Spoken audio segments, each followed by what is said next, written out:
Good morning friends, मैं doctor Abhilasha are के पटेल और आज हम कंटिन्यू करने वाले हैं शारंगधर संहिता का परिभाषा प्रकरण।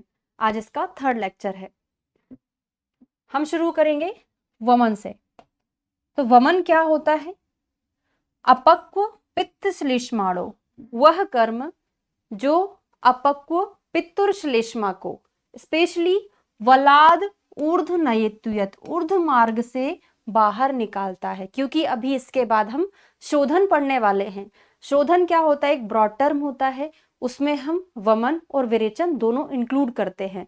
तो उस श्लोक में आएगा ऊर्ध्व और अधो मार्ग। यहाँ पर क्या आएगा? केवल ऊर्ध्व मार्ग, है ना। तो वमन में क्या हो रहा है? अपक्व पित्त श्लेष्माणो दोनों दोषों को ऊर्ध्व मार्ग से बाहर निकालता है। इसको हम क्या बोलते हैं? वमन बोलते हैं। और वमन में श्रेष्ठ क्या होता है? मदन फल। सभी आचार्यों के अकॉर्डिंग मदन फल ही वमन में श्रेष्ठ होता है। ठीक है। शोधन में क्या है? स्थानात् वर्धनेत ऊर्ध्वम अधोवा मत संचित अंतरम। क्या बोला है? कि स्थान पर बढ़े हुए दोष, है ना, वह कर्म जो स्थान पर बढ़े हुए दोषों को ऊर्ध्व मार्ग अधो मार्ग दोनों से बाहर निकाल रहा है। देखिए, पहले क्या है? सिंपल एग्जाम्पल एग्जाम में पूछे जाते थे, अब डेफिनेशन से पूछा जाता है। इसलिए हमको श्लोक पढ़ना बहुत जरूरी है। और श्लोक इतना टफ नहीं होता, वो भी हिंदी जैसे ही रहता है अगर आप उसको फोकस के साथ पढ़ें। देखिए, स्थान में बढ़े हुए दोष हैं, ऊर्ध्व मार्ग अधो मार्ग से आंतों में संचित दोषों को निकाल रहा है। इसको हम क्या बोलते हैं? देह संशोधन बोलते हैं। जैसे देवदाली, देवदाली को हमने पढ़ा है सुश्रुत संहिता में भी, उभयता संशोधन में इंक्लूड किया है ऊर्ध्व और अधो मार्ग में।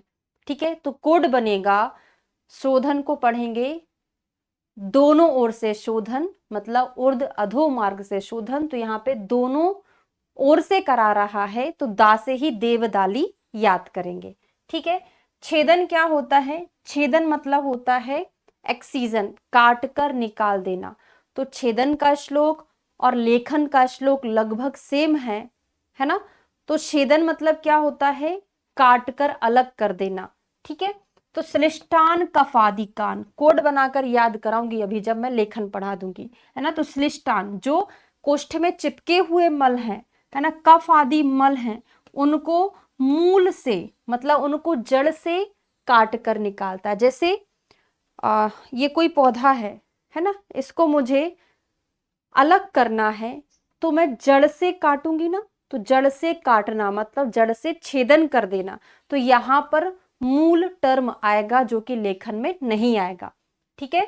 तो कफादिकान दोषान मूल यति यद बलात्, बलपूर्वक मूल से हम उसको काट कर निकाल देंगे। इसको हम छेदन बोलते हैं। इसमें क्षार, मरीच और शिलाजतु आता है।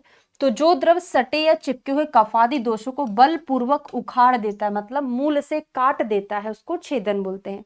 कोड बनेगा समीक्षा। समीक्षा नाम की लड़की ने पेड़ को काट दिया। सा से हो जाएगा शिलाजतु, मां से हो जाएगा मरीच, छा से हो जाएगा क्षार। ठीक है।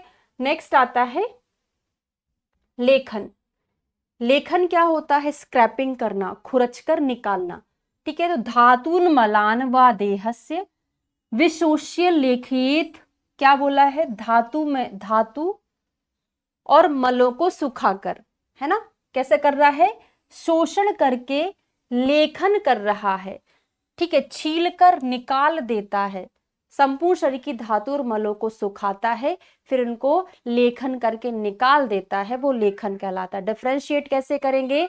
छेदन और लेखन में, छेदन में मूल से काट रहा है कफ आदि दोषों को, यहाँ पे सुखाकर लेखन कर रहा है। तो किस चीज का हम स्क्रैपिंग करेंगे? जो सूख गया है, शुष्क हो गया है, धातु और मल जो सूख गए हैं उनको लेखन करके निकालेगा। जैसे क्षौद्र, नीम, नीरम उष्णम, मतलब ये गर्म पानी है, वचा और यव। इसका हम एक कोड बना सकते हैं।